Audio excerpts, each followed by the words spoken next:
Profound political disunity. This was a key feature of the Roman Empire in its final slide to collapse. The shared values and consensus which had held the empire's core together dissolved, leaving petty fiefdoms to war among themselves for what power and swag remained. Today we have several types of political disunity. Superficially, the two political theater wings of the Demo-publicans stage a bitter partisan war over whose vision of the U.S. holds an increasingly enfeebled political power. But this is all theater and artifice. Neither wing has any vision or values of substance. Each slavishly serves their masters, the corporate cartels and financial oligarchy, while feeding their vast constituencies in the savior state with borrowed treasure to maintain the power. However, the real disunity is between a doomed status quo and those willing to deal with reality. Right now, those willing to deal with reality are few, but they have the distinct advantage of reality on their side, while the status quo has only propaganda, artifice, phony political theater, and empty promises. The disunity stems from the public's innate desire to hold on to the empty promises and cling to hope offered by the status quo that these grandiose, impossible promises will be met, despite the abundant factual evidence to the contrary. Every attempt to lead the public towards the realization that the present is unsustainable is crushed by a frantic assault by the cartels and players who will lose power and profits when the status quo crumbles. Promises always sound better than reality until a crisis punctures the promises. But the anger generated by this deflation of too good to be true promises threatens both rationality and stability. And what of the leadership? The weakness of what passes for leadership today is not just a matter of bad luck, but of the corruption of politics to the point that it only attracts sycophants, moral midgets, and sociopaths. It's easy to blame those attracted to the game for this, but the real cause is the American people, who reject honesty in favor of artifice and promises. The American public is childlike, self-centered, myopic, ill-informed, and ultimately uncaring about anything but getting what's theirs.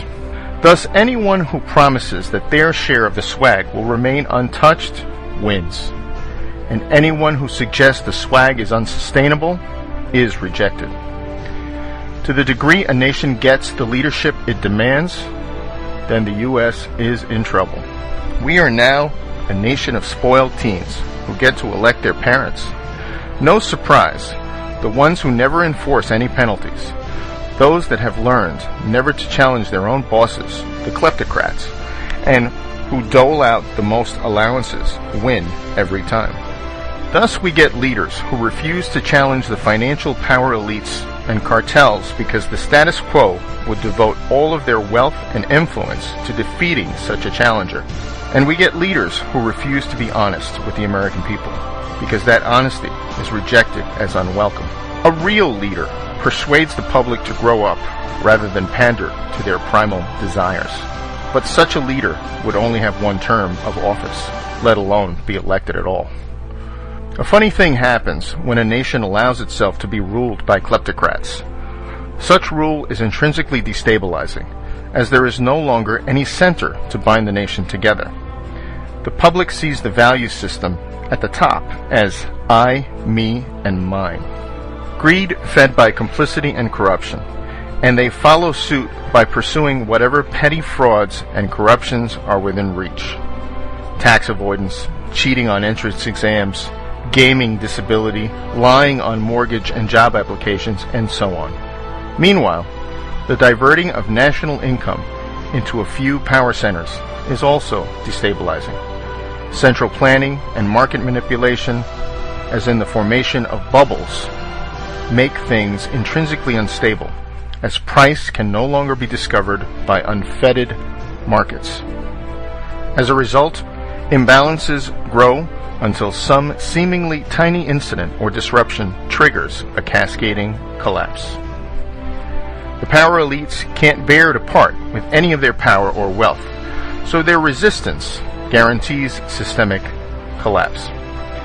The political leadership cannot challenge the power elite's grip on the nation's throat because the entire status quo has been co-opted or sold out and is now wedded to the oligarchy as their guarantor of financial security.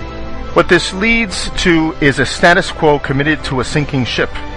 The very imbalances created by a financial elite and the enabling central planning doom the system.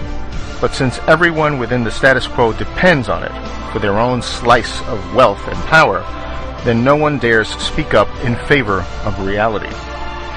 Complicity is the order of the day, but complicity can't stop the ship from sinking.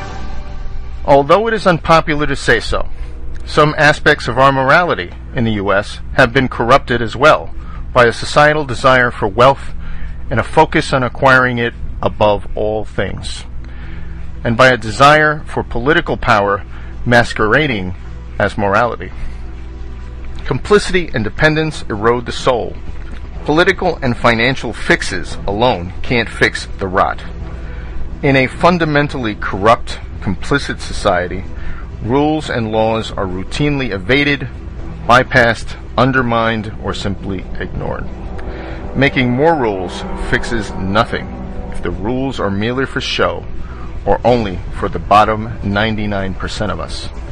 The status quo and the public both refuse to deal with the reality and instead cling to the Titanic, demanding magical solutions that will keep the doomed ship from sinking. There is no such magic, of course, and so the ship will go down, and disorder will reign. It might take the shape of a financial crisis, such as devaluation or hyperinflation, or it might take a political crisis, such as a quiet coup by elites or an outbreak of resistance to the heavy-handed central state. At the outer boundaries of such disorder, then the nation could split apart or into permutations of civil war. The salient feature of instability is its unpredictability. The longer the nation waits to deal with unwelcome realities, the greater the eventual destabilization. What happens as a result of that inevitable destabilization will ultimately be up to us.